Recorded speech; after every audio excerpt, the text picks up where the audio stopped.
been a conduit for trade between the two developed oceans, that is Pacific and Atlantic. But unfortunately, South Asia remained as the least integrated, conflict-prone, and most impoverished region of the world. I read in a book that over 500 million people, that is the poor people, they reside in South Asia, which the figure is higher than sub-Saharan Africa. Now, why this state of South Asia like this? Now, firstly, we have to look at the structure of South Asia. In South Asia, we have a giant, which has a box seat position, that is India, which is surrounded by smaller countries. And it's only Pakistan, which has a relative potential, which can resist the pursuit of hegemony that India is pursuing. So for the smaller states in South Asia, they only have two options, either to accept hegemony of India and be vassal states like Bhutan and Nepal, or to resist and see the perennial conflict as we are seeing. So because of India's, it's Rajesh Shikri, who has been an ambassador of Indian ambassador. He has written in his book that India has been suffering from an image dilemma of big brother and ugly Indian, and they have been boorish, condescending, and overbearing with its neighbors. So my research took me to the conclusion that it was India which has been a source of conflict in this region. There is not a single country which is neighboring India which does not have conflicts with India. So whatever conflict that you have in South Asia, one party is definitely India. So there's a large list of conflicts that India has had with its neighbors. In the process of my PhD dissertation, I also interviewed DG South Asia, and he brought up a very, very interesting argument that strategic thought of India is based on Cotilian or Chanakya theory. And that is, the theory is conflict-based. Once it says that your neighbor is your enemy, and neighbor of your neighbor is your friend. So it's a conflict-based theory. And his conclusion was that US is betting on a wrong horse because India can never contribute towards peace and peace in the region, as it is being projected as the net security provider of the region by the US.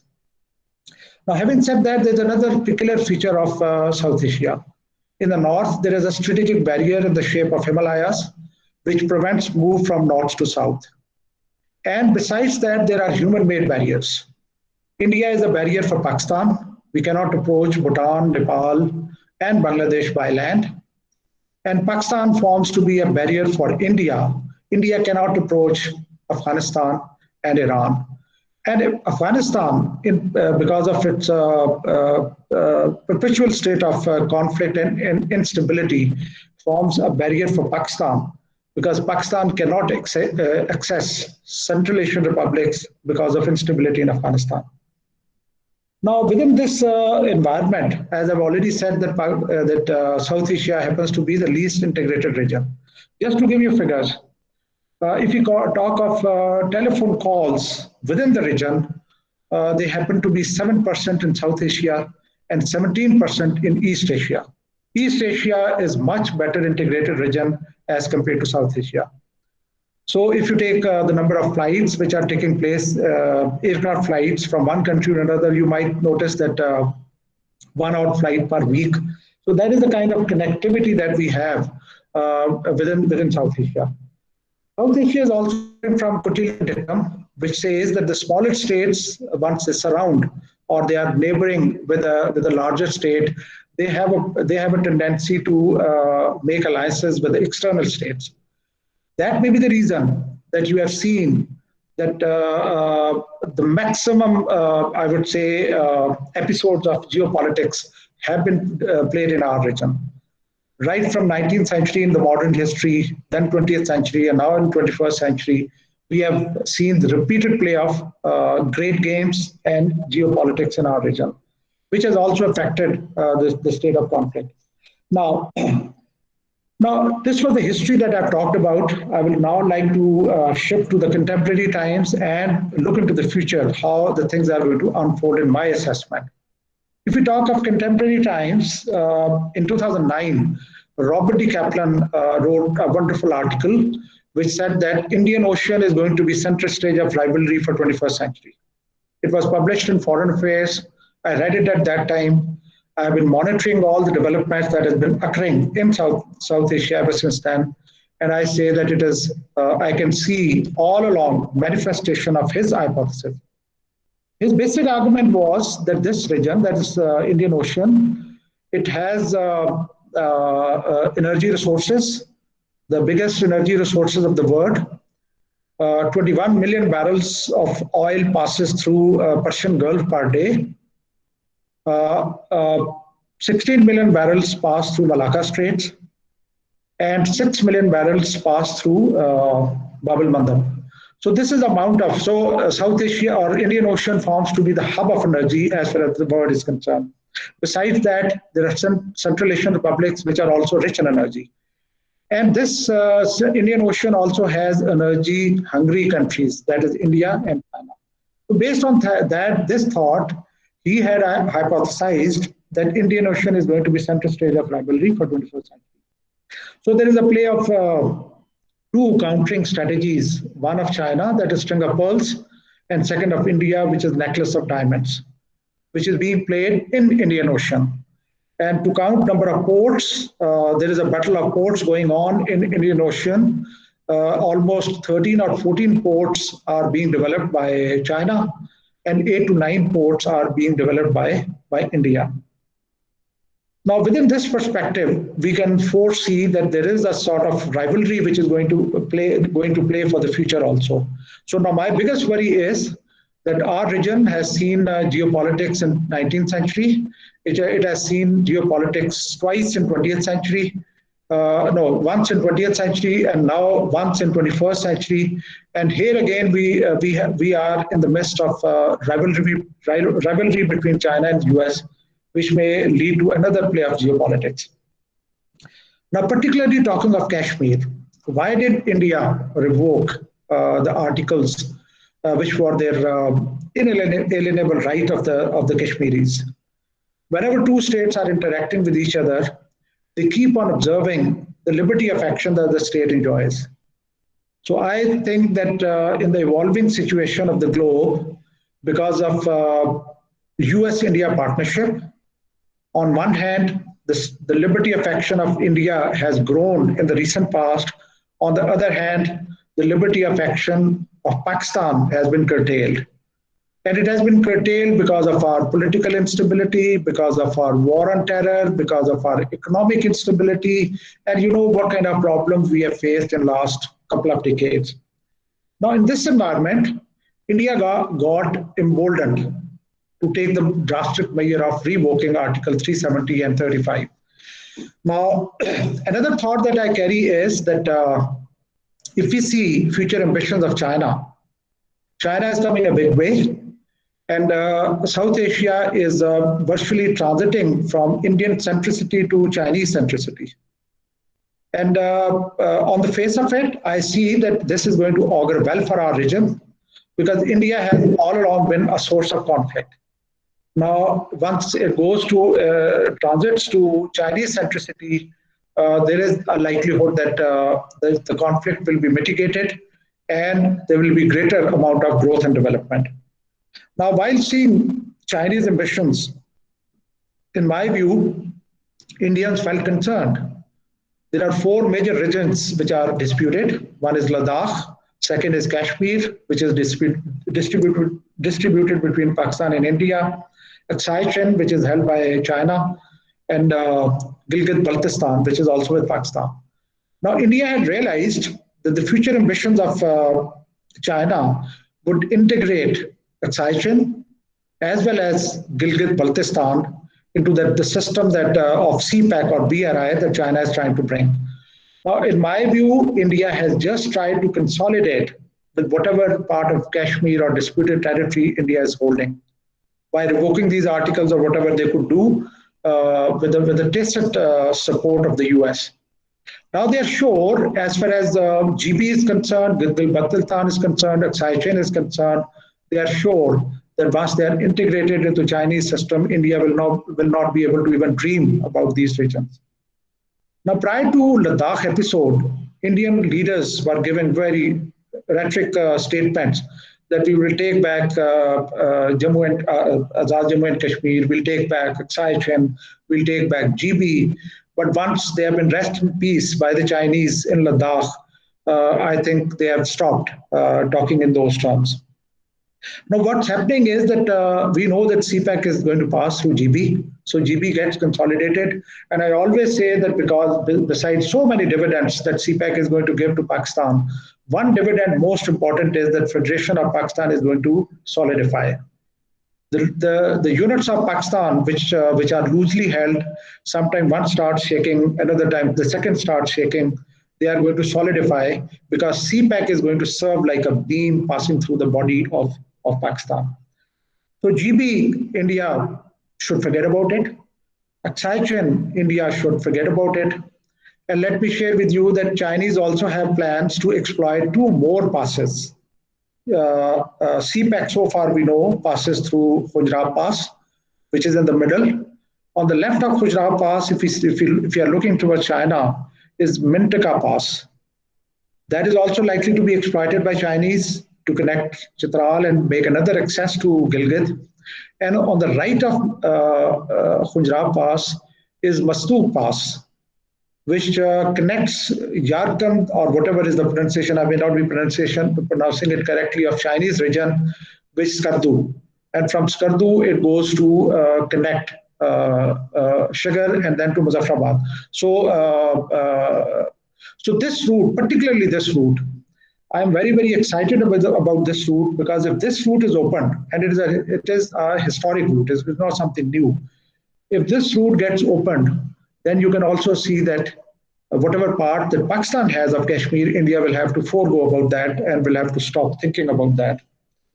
So this is as far as the actions that Indians have done of revoking of these articles. Undoubtedly, this has plunged the region into another serious conflict. However, if we talk of the future, I think that the things will be much better as far as Kashmir is concerned. Now, one last thing that I would like to mention, that whatever India did, it was a challenge, but as they say that in every challenge there is a hidden opportunity. Pakistan also had an opportunity.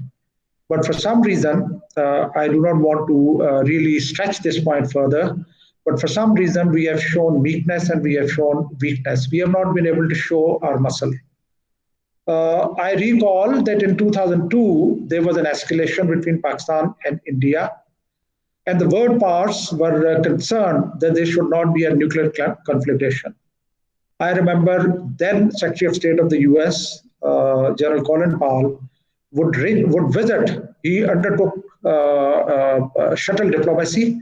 He would visit this region almost every once, 2 weeks in order to make sure that there is no war. Now, in this case, once India did this, Pakistan was presented with an opportunity. You do war or you don't do war, that is your choice. But at least you should have raised the bogey of war in order to draw responses of the world.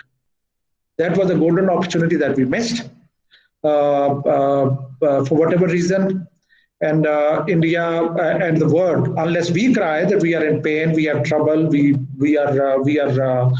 this issue is endangering the peace in this region, the world is not going to rally behind us. The world is not going to, unless we cry, nobody is going to bother about us.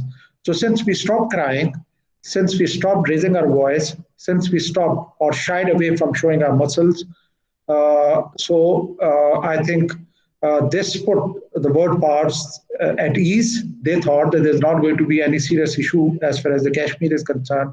But having said that, now the only option that we have is we are fighting on the diplomatic level, we are fighting on the political level. Certain good moves are also being taken, and everything is not negative. However, we'll have to wait and see, and we will have to have a singular focus on CPEC. If we can execute this huge project, there will be greater chances of us consolidating our hold on whatever part of these disputed regions we hold, or even access our reach to other regions. Lastly, I would like to talk about the problems in Balochistan. What Meet Saab has mentioned, that the issue is rising. Definitely, once I was there from 2012 to 14, we this whole region, Makran Coast, 17 districts of Balochistan were with me, and we conducted 2013 elections, and I've seen very remote areas of Balochistan. Last week, I visited Gawadar, and let me say that I went by road, and I really felt satisfied, and I really felt happy on certain accounts. One, that as far as the coastal highway is concerned, I can say that the amount of traffic which is now plying on coastal highway is at least 10 times more than what I had seen in 2012 once I traveled there. If I talk of Gawadar, I could see that the East Bay expressway is almost complete, passing behind Jable Mehdi. There is a greater amount of construction taking place in Gawadar city. There is a lot greater activity which is taking place. If I talk of army, once I was in Balochistan, I only had one battalion, that is around 800 soldiers in Gawadar. Right now, there is a division that would amount to something like 15 battalions or even more than that. So once you play such kind of response, then you definitely you get better results.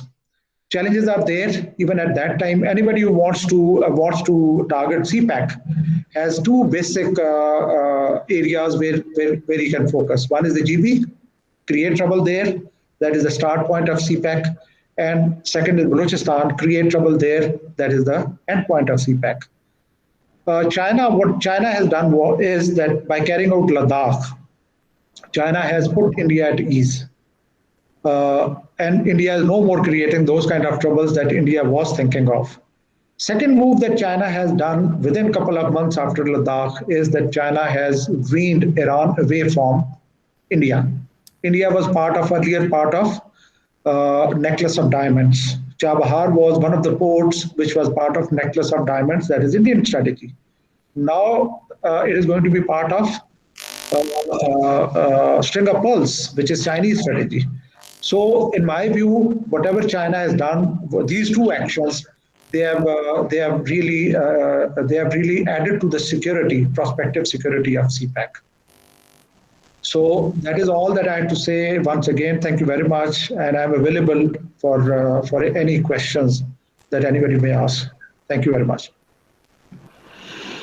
Thank you for a very interesting perspective on Kashmir.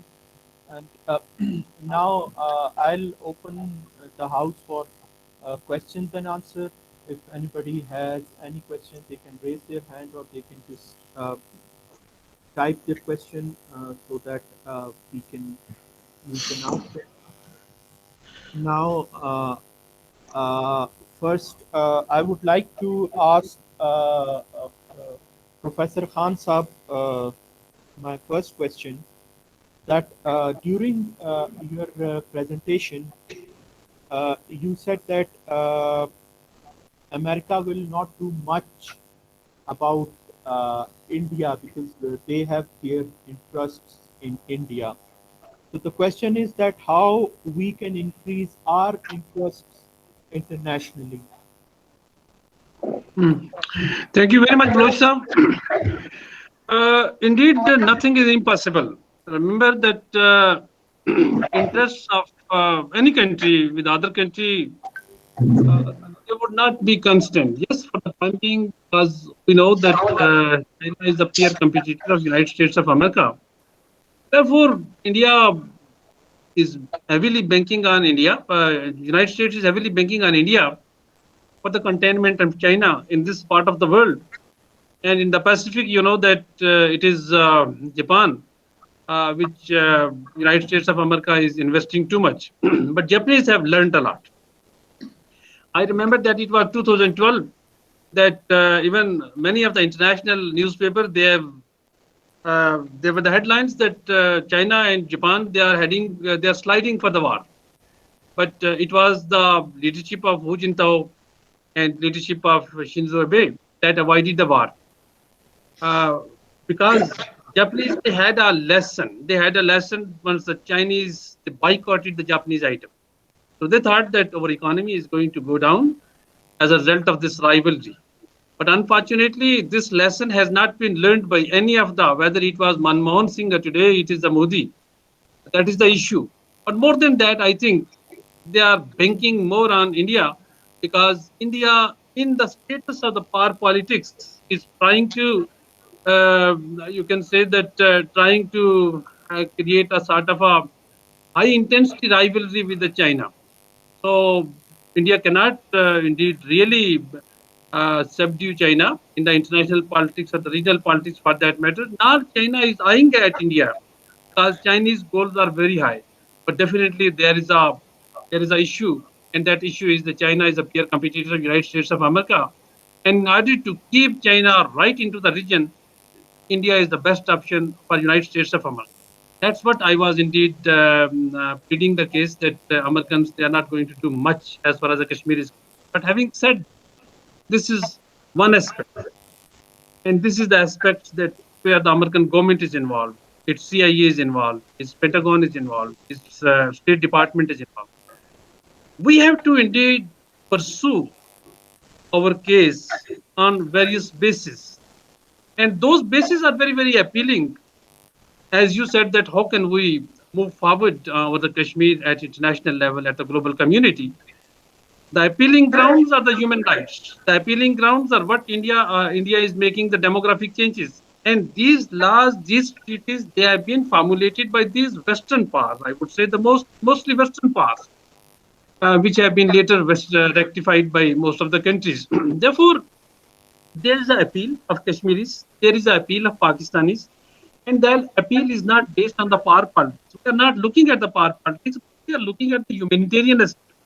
I think this approach of the humanitarian aspect, that's going to give us a lot in Kashmir. Because for the time being, we feel that whatever irregularities and illegal acts which India is making in the Indian occupied Jammu and Kashmir, that has to be stopped. And this has to be, if that is done, I think the next step can easily be approached. Because remember that there would not be America as a superpower forever. Because in the global power politics, there was the Roman Empire, the Persian empires, and before the World War I, there was a concept of the Europe, for that matter, the 5 European powers, and the power politics has moved from Europe to America, and now the things are moving to a different continent. So we can see that if we play our cards well and proper, slowly and gradually, where we see that it is really making some progress, I think we should go ahead. And once we will go ahead, we will create the grounds. And those grounds can be exploited in order to achieve the larger objective. This is what I am looking at. All right. So there is another question for Professor Khan Saab. Then I have few questions for General Sambrez. So General Saab, I'll come to you in a while. So Khan Saab, the next question is that it is related with the 5th February, when we show solidarity with people of Kashmir, and we have seen that there is a lot of criticism on this issue, and there are 2 types of critics. One criticism, it says that by just observing a 1-minute silence or just by singing songs, we will not get Kashmir. And the second one is they say that we have to like fight for it. Without fighting for Kashmir, we will not get Kashmir. So I want to have your opinion that what is the significance of 5th February for people of Kashmir? Okay, Baloch Saab, if we are really looking at the outcome from the 5th February, the Solidarity Day with the Kashmiris, that really it is impacting the international community? I think no, in that way, no. But it is a big yes in some way. And what is that some way? On 5th of February each year, once we show the Pakistani nation show its solidarity with the people of the Kashmir, then there is an involvement of the youth of Pakistan. And you know that over this highly globalized world, the youth of Pakistan or youth of any country for that matter, they are rapidly losing the sight.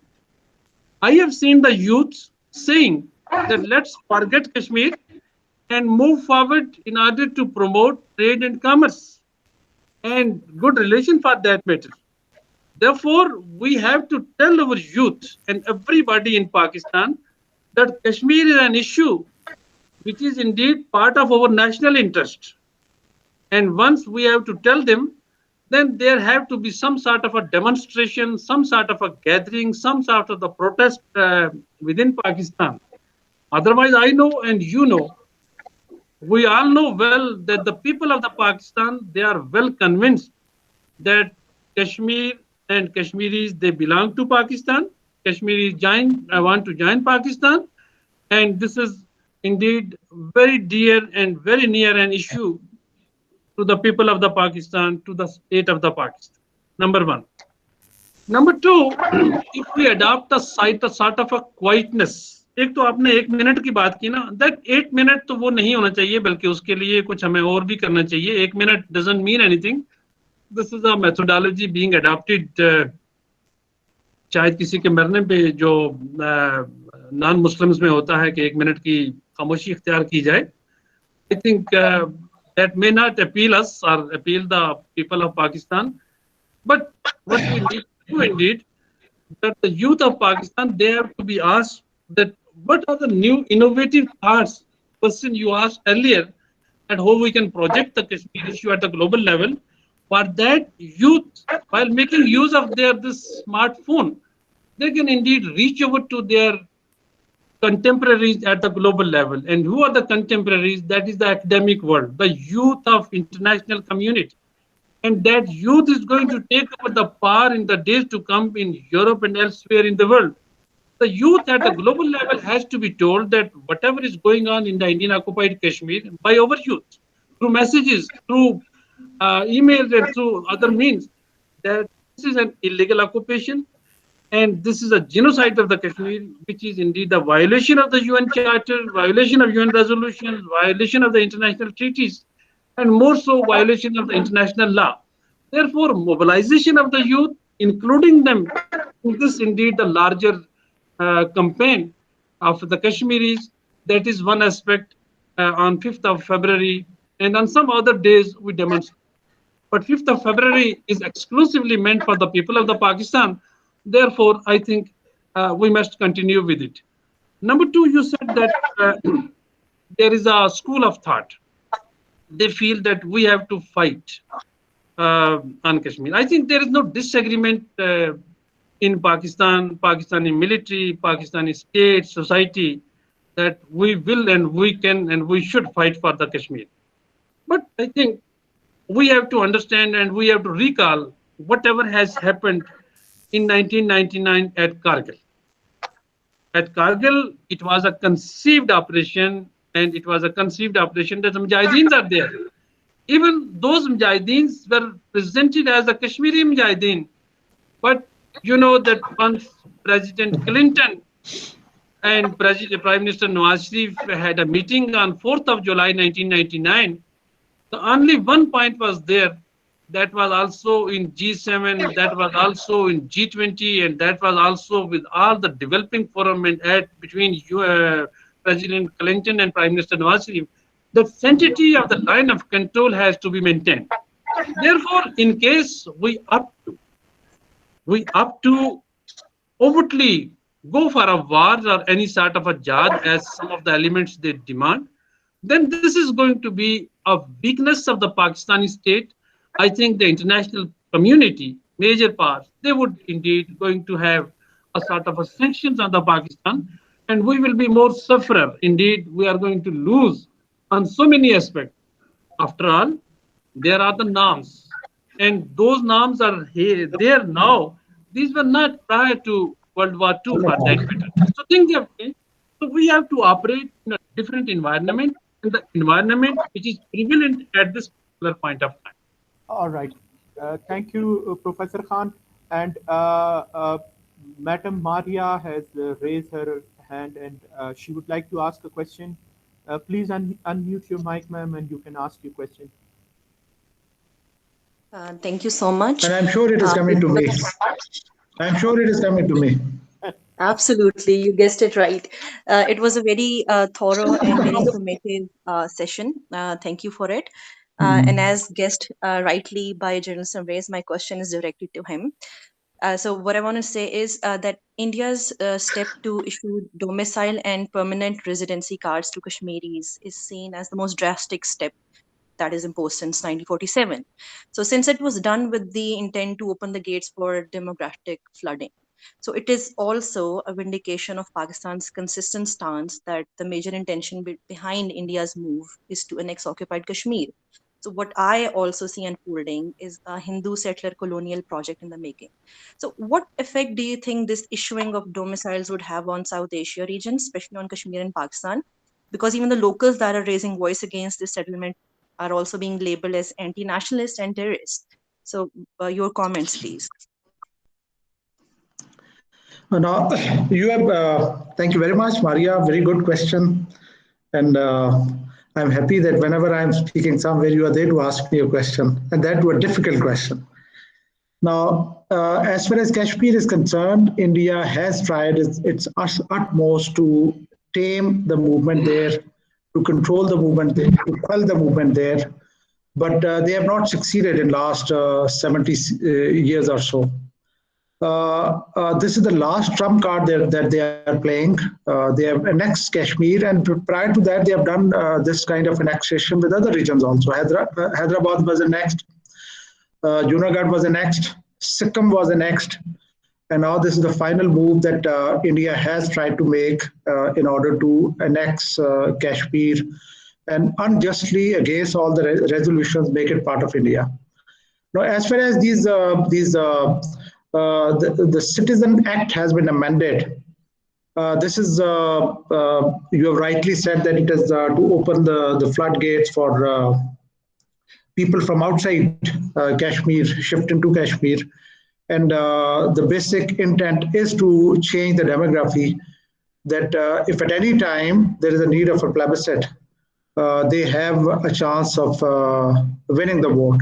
Although I don't foresee that happening, but India is definitely trying to make an attempt. Now, one that it is unfortunate that the world is not prepared to do anything as far as the excesses of India are concerned, whether they are carrying out heinous crimes in Kashmir, or they are violating international law, they are violating human rights law, they are violating the UN resolutions. So India is not, the US or the global parts, neither they have done much nor they are expected to do much, because India is their strategic partner, and they will like to condone India for whatever misdeeds that India is doing. It is definitely, what I can foresee is that in future, if there is a plebiscite, they will like to change the result of that plebiscite, and it is through coercion, through subjugation. They may try to subdue a justified freedom struggle which is going on for last a minimum 4 to 5 decades. That's it. Thank you so much. Thank you. Thank you. Thank you. Okay, General Saab. So here's the next question, and I have to be a bit blunt while asking my next 2 questions. So please pardon for that. First of all, you said that we were supposed to be proactive on the issue of 5th August 2019, whatever India has done. So my question is that, do you think that Pakistan was passive because of the situation that is prevailing in Balochistan? So Pakistan thought that maybe that right now there are certain elements that are claiming that we are also doing a sort of a genocide in Balochistan, or we are doing things uh, which are not in the court of human rights. So maybe is this can be one reason that Pakistan was not so reactive when it came to Kashmir or not. So I want to know your take on this one. Okay, not at all. Not at all. There is no linkage between what India is doing and what is happening in Balochistan. Balochistan is a recognized, word over recognized part of Pakistan. It is not a disputed region. Whereas the Kashmir is an occupied region, forcefully occupied region by Indians. What I think is that it was, I think, not well thought out handling of the situation. It was certain impulsive statements which should have been avoided, which gave out our intentions. Actually, in any situation, you should leave your enemy guessing. You should not clearly tell him that this is what I'm going to do. So you always keep your cards close to your chest. So in order to substantiate my point of view, I will like to give you an example. Once it happened, the revoking of these articles, I was still serving in GHQ. And on that particular day, once Corps Commanders Conference was being held, there was another general officer, friend of mine, sitting with me in my office. And I suggested to him that what I expect the statement coming out of Corps Commander Conference should be that we will go to any limit to support our brothers and sisters of Kashmir. And surprisingly, the statement that came out of Corps Commander Conference was ditto 100% same. We'll go to any limit to support our brothers and sisters of Kashmir. Now, once you define like this, you have left your enemy guessing. He doesn't know what do I mean by limit. Limit can be war, limit can be nuclear war, limit can be diplomatic, because you haven't said it open. So that is how you do statesmanship. You keep your enemy guessing. Unfortunately, on the floor of the House, that is of Parliament, after 2 days, the balloon was deflated by the statement of Honorable Prime Minister, who said that, does the opposition want me to go for war? So the option of war was ruled out through that statement. It was, I don't see it as by design. I do not see it as a purely intended statement, but it was not well thought out that such type of statement was not warranted at that time. Word will only will scramble for your support once word sees that there is a danger for them. Otherwise, the lines are very clear. India may do double than what India is doing now. Nobody is going to question India. But unless we cry hoarse, unless we raise our voice, unless we raise the danger for the rest of the world is not going to clamor for your support. Now, I don't see any kind of linkage between the two, and I will rather request that this linkage should not be drawn. All right. Okay, sir. There is another question from one of my students, Yarjan Baloch, and he is saying that you have rightly pointed out that there are external hands which are involved in Balochistan. But on the other hand, internally, the relations in Balochistan between the people, it is not that fruitful. And if I put it, his word in a better sense, what he's trying to say that there is an issue of governance in our province. And what policy should be applied to bring peace in Balochistan? Okay, fine. Thank you very much. Yarjan Baloch. I know another gentleman with the name of Yarjan. He's a scientist from Turbat, and he's there in UK. A very, very accomplished scientist. I am regularly in contact with him.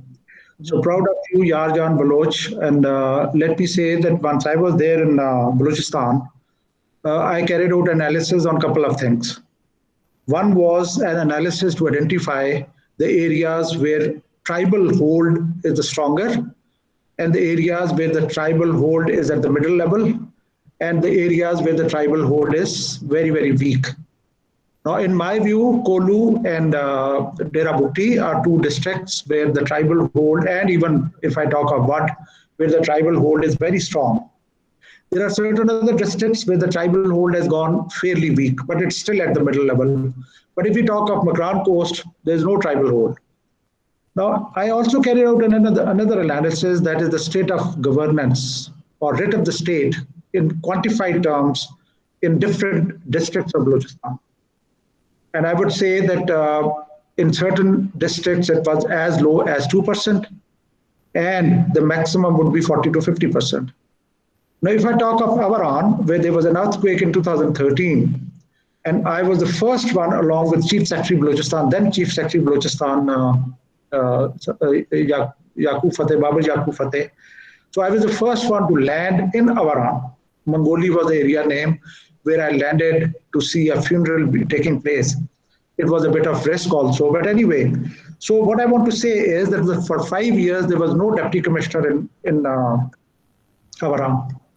Now, where there is no deputy commissioner, what kind of governance can you expect from a district? So the DHQ, which we made functional, was full of sand. Not even anti-snake venom was available there. No school was functioning. No levies were there. And let me also share with you the kind of deputy commissioner which had just been appointed there was also compromised, which was identified later. I can explain that point of view subsequently if there is a question. But this was the kind of governance which was there in Balochistan. Now, where is the issue? The problem is that from 1947 till 2002, Balochistan was given 200 billion rupees for development. From 2002 to 2008, Balochistan was given 400 billion rupees for development.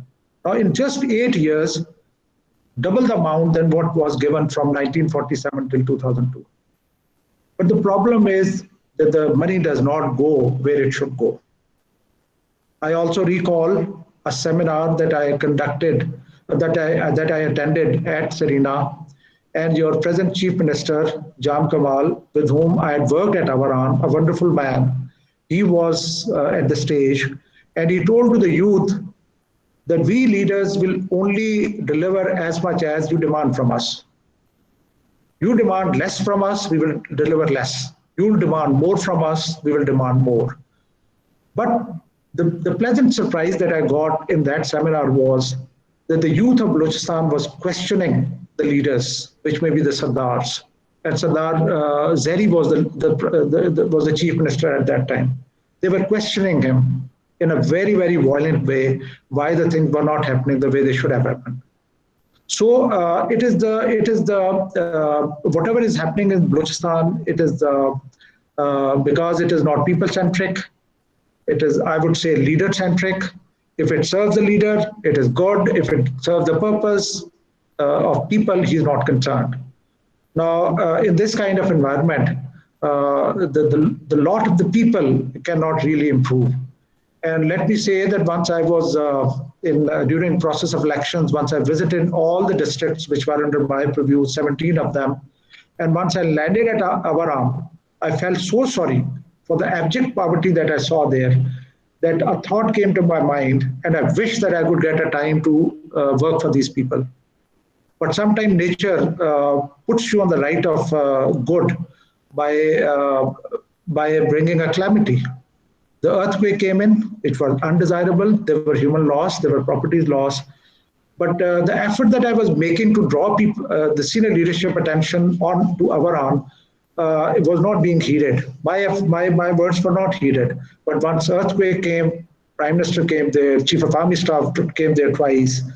Chief Minister, then Dr. Malik, stayed there for 5 days. Now, let me also share with you that during my stay in Balochistan for 2 years, in first year it was Raisani Saab, Sardar Raisani Saab, he was the Chief Minister. In the second year, it was Dr. Abdul Malik. Dr. Abdul Malik was the first Chief Minister who was a commoner. He was not a tribal elder. Now, what I noticed was, if in case of Sardar Raisani, if he was spending 5% of his time in Balochistan, Dr. Malik was spending 95% of his time in Balochistan. At the time of Raisani Saab, there were floods in Murad Jamali and those in that area. He did not visit even once. At the time of Dr. Malik, there was an earthquake in Avaran. He came and stayed with us for 5 days. He faced a rocket which landed very next to his room. So that is the kind of leadership that you should expect and you should demand. Unless you demand, your leaders will not deliver. So the money which is given for development. Now, the last seminar that I had spoken on, conducted by Mir Saab, was impact of CPAC on security and development of Balochistan. So let me assure you that the future is not bleak for Balochistan. Let me also assure you that I fully support this argument that there have been injustices done to Balochistan by the state in the past, which have to be rectified. And I, for one, wherever I go, I do speak for the cause of Balochistan. Balochistan deserves attention that it warrants. So I can assure you, if CPAC occurs, Balochistan is going to see, and this is not only my argument. My commander, who was there in Balochistan at that time, General Nasir Jejua, I interviewed him in connection with my PhD. And he was also of the view that we are not ordained to be poor. It is not a given that forever we are going to be like this. Rise of Balochistan is linked with the rise of Asia. Rise of Pakistan is linked with the rise of Asia. If Balochistan stays poor, if Pakistan stays poor, Asia will not rise. And I can explain this argument if there is a question. Thank you. All right, thank you, sir. The time is running out, and there is one last question that I would like to ask you, and this question is coming from me to you. That what is your take on independent Kashmir? Okay. Independent Kashmir. Kashmir is our founding father had said that Kashmir is the jugular vein of Pakistan. So you can never detach jugular vein. If jugular vein is detached, the remaining body will not be able to survive.